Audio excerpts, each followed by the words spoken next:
Hey everyone, welcome back to Living. I almost just said Living Alex. Okay, no, that was. Welcome to my life. Welcome to my life. That's gonna be the intro. We're leaving it. Welcome back to Living Electric. I was gonna say that Alex and I are feeling kind of chill today. I would say a little bit on the tired side, so that's exactly why I just made that little error at the beginning of this episode. But we're gonna roll with it. That's It's right. gonna be a good episode. So we have lots of exciting things to talk about today. Where do you want to start?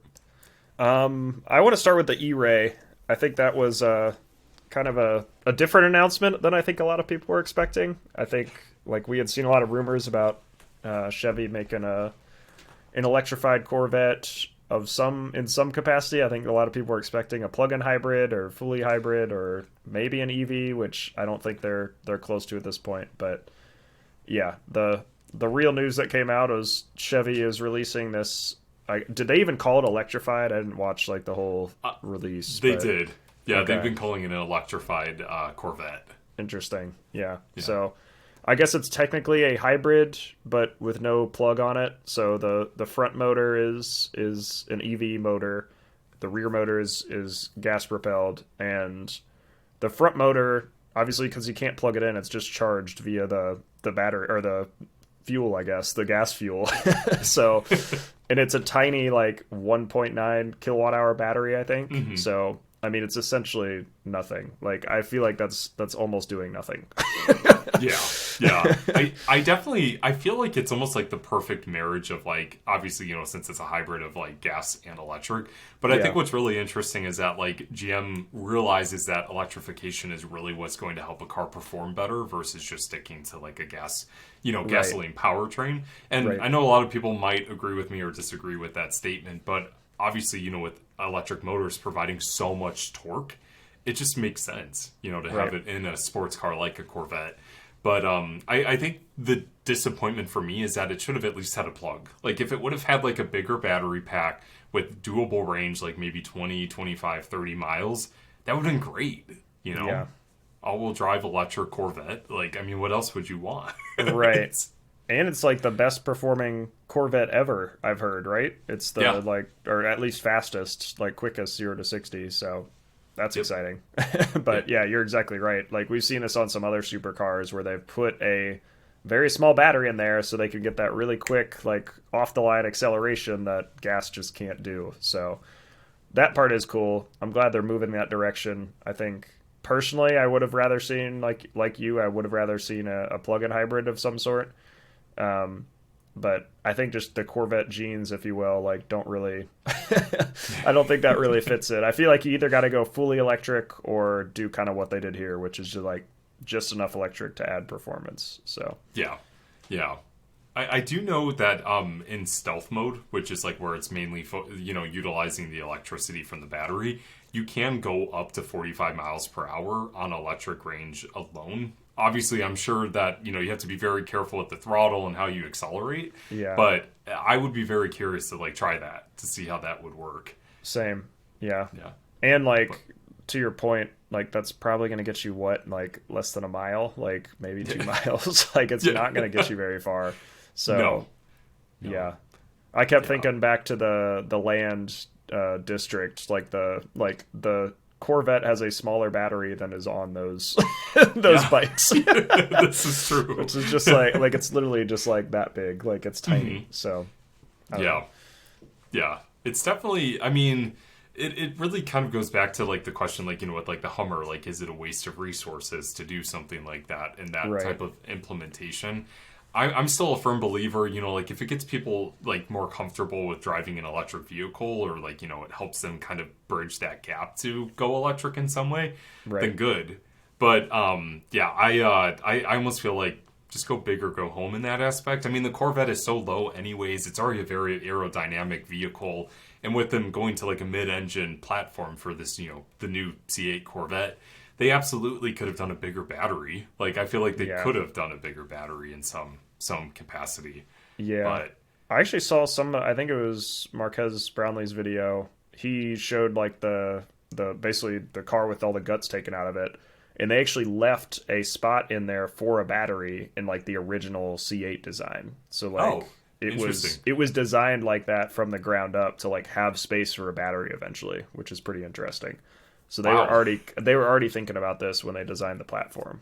So Oh, I don't think well, they good for could have put a GM. bigger I don't think they could have put a bigger battery in it. Yeah. But I agree. I think that's what I would have looked for. Yeah. Well, I was going to maybe ask you this will. something. Uh, do you think do you think the next step after this is fully electric, or do you think they're going to go to like a plug-in? I was just about to say that. I think that this is kind of like a good test for them to see how this does to go fully electric in the next Corvette. I Yeah. mean, it's totally doable. I mean, the Ultium platform allows for different like body types of vehicles. So I think they should. I think it'd be really cool to see something that competes with like I mean, like obviously the price difference is going to be different, but like I'm thinking like a Rimac, because to me that's one Yeah. of the only two-door electric vehicles out there at the moment. If it could compete against that, or even like the Tesla Roadster whenever that comes out, that's it's going to be incredible. People are going to want a two-door coupe. Yeah. So yeah, I think it would do really well. Definitely. Is this a car you would buy, you think? I, if If I you had could the fit in funds. it. If That's a I good mean, point trust me, too. The price is yeah. pretty low. If I had the funds, I would go and make myself shorter, and then I could fit in any car, just like Tyler does. But yeah, I That's mean, funny. I would consider it. I grew up with two-door, vehicles, two-door roadsters, so I think it'd be cool to have something like that. But it just really, it depends. I mean, Porsche's working on like an electric Boxster. I feel like I'd rather have that over a Corvette. Yeah. I like the Corvette, especially the C8. I think it's a beautiful generation of the Corvette, but it's to me I like the more like European roadsters versus some Yeah. of these American ones. So Yeah, that's fair. Yeah, the current generation I feel like is the one that's looked the most like supercar-esque. yes, Like the older yeah, ones you could tell is just kind of like a normal sports car, but they've kind of gone into like supercar looking territory. but Um, yeah, you want to move on to the next one here? yeah, the Shell buying Volta. Yeah, let's start with that because Okay, I'm curious of your thoughts on that first, actually. So give so everybody the background first of yeah. what's going on. So, insider scoop. I mean, that's not really scoop since it's not public, but I just like to say it makes me feel fancier. But Shell essentially, which I found actually interesting. It wasn't Shell Recharge that bought Volta. It was Hmm. actually the global Shell like company bought Volta. Did you Which see that is detail? Yeah, Is which that is, I mean, correct. Like Shell Recharge wouldn't have bought them. It's Shell who's kind of holding the bag at the end of the day. So okay? they're funding Shell Recharge. So it's Got it. similar to the Volta acquisition. Okay. Okay. Yeah, I wasn't sure how that played out with like green lots and how that acquisition happened. But yeah, so Shell bought the charging company or charging station or network company called Volta for $169 million. Which is crazy, but it's kind of what I believe is going to be the start of what we're going to start seeing throughout the industry is some of these bigger fish, as I call them, kind of like eating up the smaller fishes within the industry, Right. and hopefully leaving them to be as they were. Because like I really felt like Volta was doing a very good thing with like how they had like their big screens with like the marketing and like offering like free or very affordable charging options for people. I'm just very curious to see how this plays out. I would love to know your thoughts on it. Yeah, so I'm kind of seeing this from the business side of like Volta was burning cash. Like the business model they had, ads were not supporting even the electricity. I mean, they were maybe supporting the electricity needs at the station, but as soon as you have a broken station, have like anything go wrong, like their business model just wasn't working right. Um, Clearly, because they've lost like a ton of value since going public. Like they just got bought by Shell. Like things clearly weren't going right. So from the Volta side, I feel like this is best possible scenario because they're likely headed towards going bankrupt. From the Shell side, this is definitely more of a like asset acquisition move for them. I feel like where they can instantly they basically paid $200 million and now they own all of these ports. So for better or Yeah, worse, they own all those ports now, and I have a feeling they'll kind of onboard them onto the Shell Recharge network, if you will. But I'm not too sure about Volta's business plan. Do they actually own like the physical hardware at the stations? I assume they own all of them, right? They're kind of like just leasing space. I believe so. Yeah, I'm not exactly sure, but I do know that the charging stations that's actually in a lot of like the older Volta stations were actually juice boxes or like NLX hardware. Okay. And a lot of them aren't connected, like they're non-network stations, or chargers. So I'm not sure exactly if like Shell's going to rip out some of the older ones or how they're going to, how they're going to do that. Yeah, these kind of company acquisitions are very interesting because like the plan is obviously to eventually integrate everything to one kind of unified network is the goal from Shell's end, I'm sure, like just to make things more clean. But for the time being, it's probably going to stay pretty similar right now. Like I doubt much changes with the Volta network in the next year or so. Like just personally, I don't think much is going to change. Unfortunately, that's probably going to mean broken stations. That's going to be like just things aren't going to be operating at full tilt until they can kind of either like integrate those stations or B like figure out what their plan is with all of those stations. So I truly think it's just kind of an asset grab from Shell to be like, hey, we now have X more ports on our on our network. So. Yeah, I am very curious to see like what they do because I know Volta like their main thing was about like sustainability and like promoting, like clean technology, obviously sustainability through like charging electric vehicles. And I know a lot of people online are curious with how an oil company is buying, well, I'm going to say fuel because they are now gas and electric, but how essentially that might change Volta's image if that happens. Like, is like the entity Volta just totally going to disappear? Are they just still going to be almost like a subsidiary of that company? I think there's still like a lot left to be, said and seen. Yeah. But I mean, if that really helps push Volta stations into more parking lots and, like more availability for drivers, then the better. Because that's actually something I look at, for my job at ChargeWay, and their network has like really slowed down in terms of expansion in the past few months. Yeah. And that might have been due to the acquisition, like maybe behind the 100%. scenes conversations. But, yeah. 100%. Yeah. This like announcement is probably months in the making. So as soon as they kind of entered in those discussions, they probably like ceased all new all new ports, or at least any more planned ports. So yeah. Yeah, it's not like something just popped up the night before and all of a sudden they're bought. So right. Yeah. I'm curious about your opinion on this. So, since you worked for Green Lots and then, that was acquired by Shell Recharge, with the industry, like having all these like smaller networks and you obviously have like the bigger, like fish, as I mentioned, how many how many networks do you see being acquired? Like what's like something you would foreshadow? Yeah, so like you mentioned, I think this is going to become part of a bigger trend we'll see in the next 3 to 5 years is this consolidation of charging networks, if you will.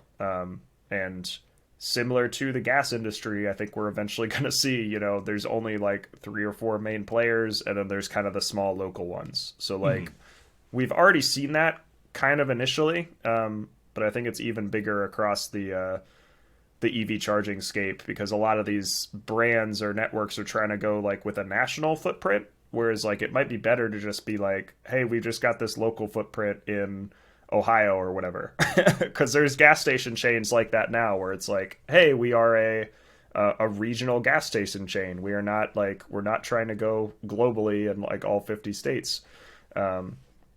Or nationally, I guess that wouldn't be globally. The U.S. isn't the world. So, but I think that's just going to be a trend is like, we're going to see these kind of smaller potatoes networks be acquired by these bigger ones, especially if they have good tech, the business model, maybe they just needed more cash or kind of a better strategy.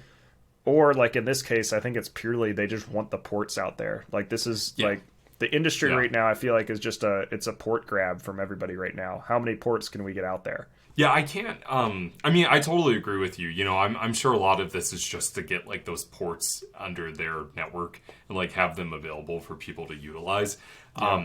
My big thing is that, you know, a lot of those older Volta stations are not connected. You know, they're not network connected. So, I'm not sure what Shell's going to do with that. They're probably going to have to invest some money with upgrading that hardware. You know, Yeah. something. I don't know how that would look. So, I guess we'll find out.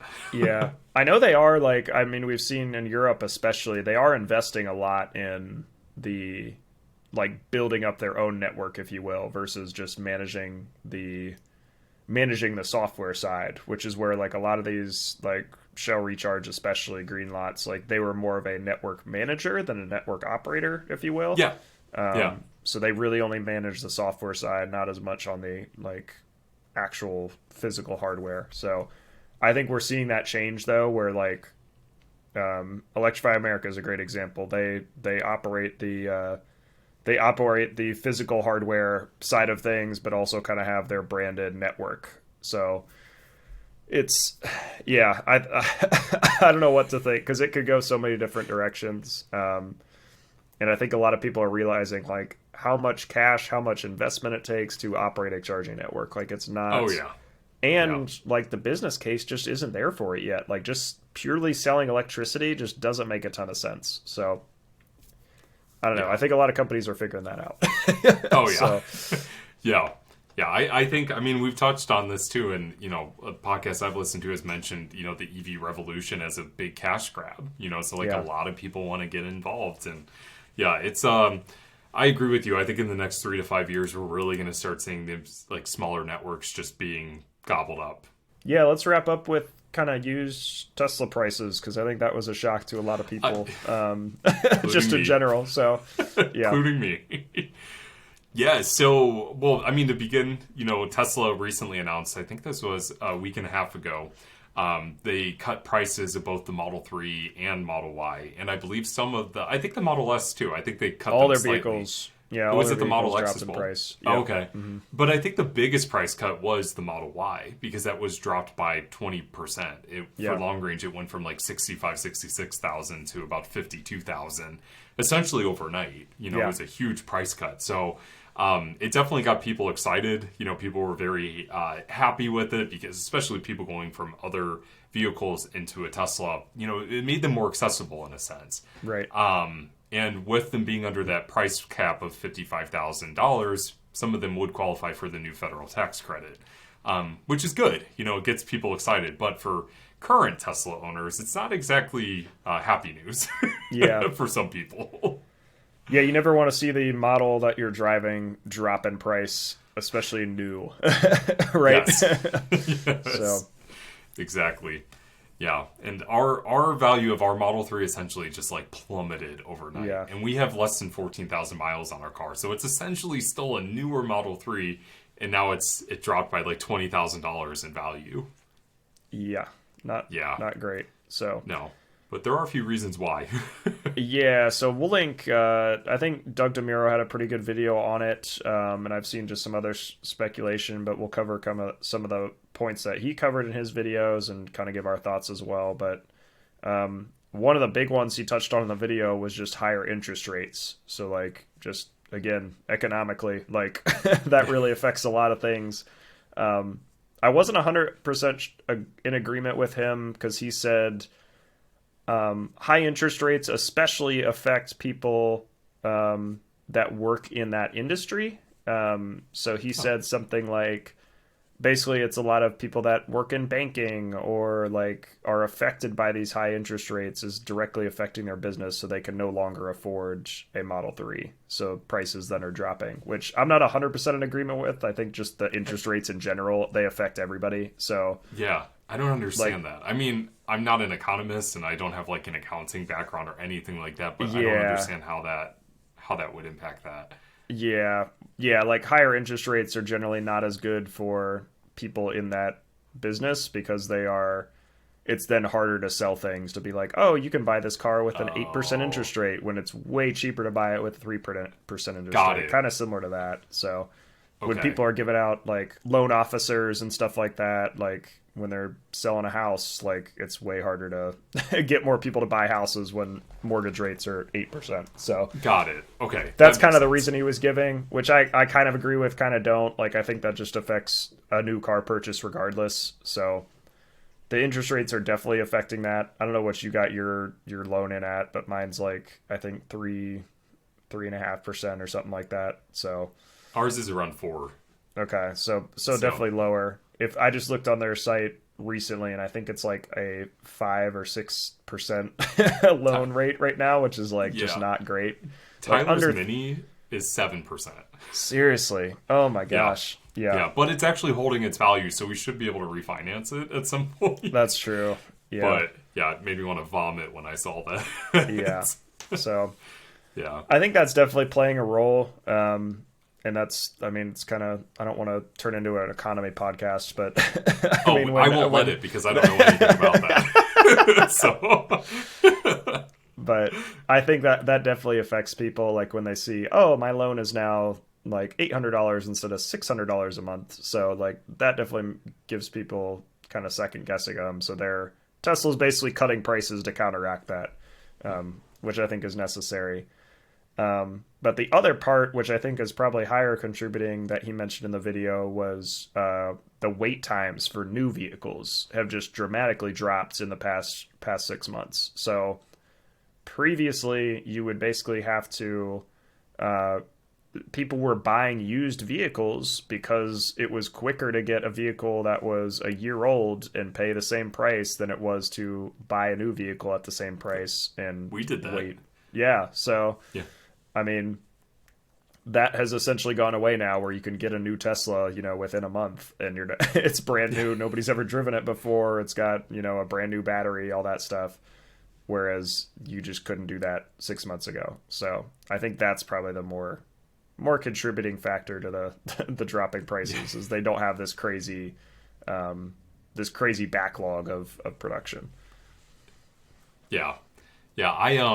I'm like trying to wrap my head around that piece as well, with how that might impact I get it, like used vehicles, but at the same time, like there is still a market for used vehicles, and like from what we're seeing too, like other products like the Kia and like the Hyundais and like the Mach-E's, like the Ford Mach-E's, all of those are still holding their value like substantially more than what the Teslas are. So and as of yesterday, we did check, and our value actually bounced up slightly, according to Kelley Blue Book. But yeah, it's interesting, and I know a lot of dealerships are kind of inflated now, like in terms of like how many vehicles they have on their lot. So maybe they're not paying as much. They can't handle another used vehicle in the lot. Not entirely sure.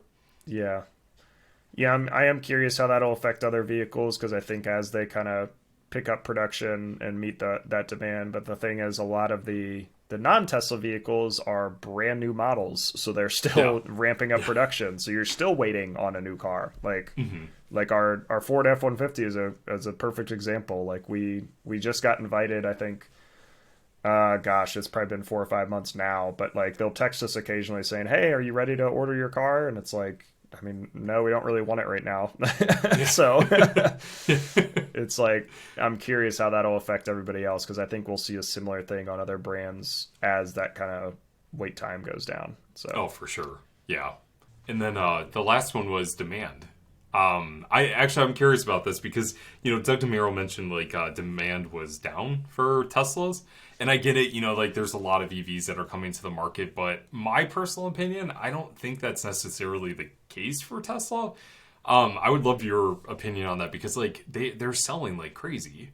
Like so I put that in the chat. I probably didn't phrase that right in the chat. Because I meant demand of like of used cars have gone down, not the new ones like we just talked about. My bad. Yeah. Yeah. Well, there is still that argument that demand for Tesla has dropped. Like, a lot That's of people true. who aren't exactly like the biggest like Tesla, fans, or like maybe they're, investors or whatever, maybe they're shorting the stock. This is not an economist podcast or anything. But maybe a lot of people think that like demand for Tesla is down, and I don't think it is. Like I think if anything, this price cut is going to raise more awareness and bring more demand for the vehicles, because like on almost every single forum I'm on that like is either like a Ioniq 5 or EV6 owner like page, there were so many people who I saw that saying, oh, I'm getting rid of my car for a Model Y or a Model 3, which is do whatever you want, but it just kind of brought more awareness to the vehicles.